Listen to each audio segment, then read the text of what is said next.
murakoze. Uno munsi twagize umugisha ko nyakubahwa Perezida wa Repubulika yakiriye abanyeshuri bacu batsinze mu irushanwa ryitwa Pan African Mathematics Olympiad. Akaba ari irushanwa rihuza ibihugu bya Afurika. Ni irushanwa tumaze kujyamo nk'abanyarwanda kuva mu mwaka wa 2021.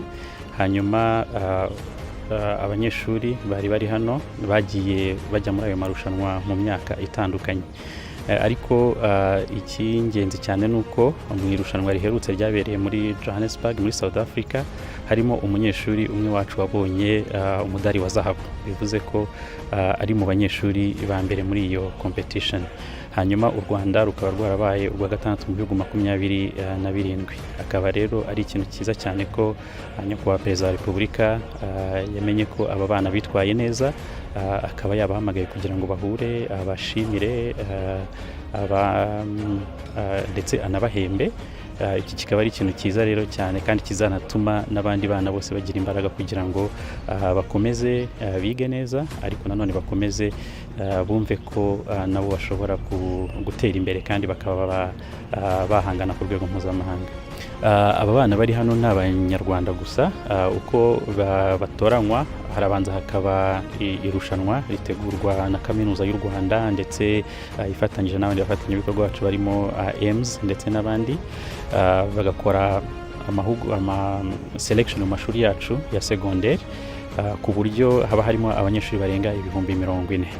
Hanyuma abatsinze ku rwego rw'igihugu bakagenda bakajya muri bootcamp, bagategurwa kugira ngo bategurirwe kujya mu marushanwa mpuzamahanga.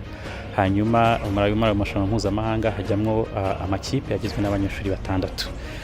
Ikindi nakongeraho nuko iri rushanwa rya Pan African Mathematics Olympiad u Rwanda nirwo rwaryorganizinze mu mwaka ushize, aho twari dufite ibihugu birenga 30. Tukaba rero twifuza ko aya marushanwa yakomeza gukura ndetse n'abana b'abanyarwanda bagakomeza kuyajyamo ari benshi, ariko bagakomeza no gutsindira imidari.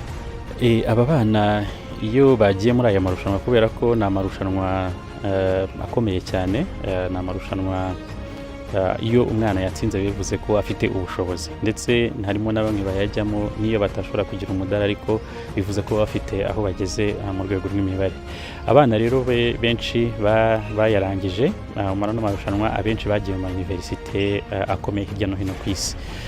Dufite abanyeshuri benshi bari muri MIT, dufite abanyeshuri benshi bari muri Caltech, dufite abanyeshuri bamwe bari muri Cambridge, dufite abandi banyeshuri bari mu zindi universite hirya no hino muri Turkey, muri UK ndetse no muri Afurika.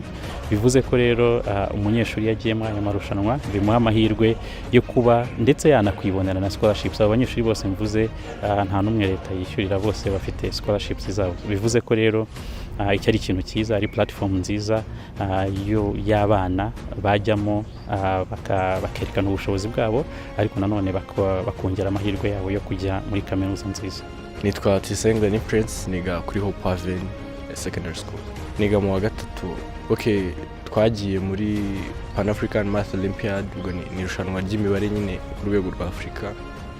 Ubwo nyine hari ibihugu 27, nanjye nagira amahirwe nyine yo guhagararira u Rwanda muri iryo rushanwa. Gold nyine ubwo nyine nkuko haba abantu benshi, hari ibihembo byinshi, hari imidari 3, kwa gold, silver na bronze. No kugira gold nyine bivuze ko uri mu bagize amanota menshi cyane. Uyu mwaka baye abantu 12, nanjye ndi mu 12 nyine ba mbere.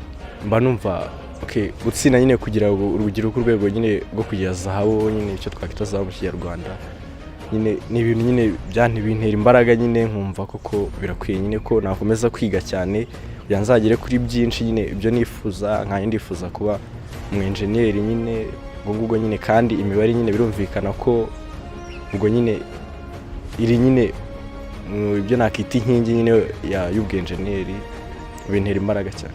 Perezida byanteye imbaraga nyine, nkumva nyine ko nawe abiha agaciro nyine. Ubwo nyine bizatuma nkomeza gukora cyane nyine, kugira nyine nzahure n'abandi nanone bakomeye cyane n'abandi nyine.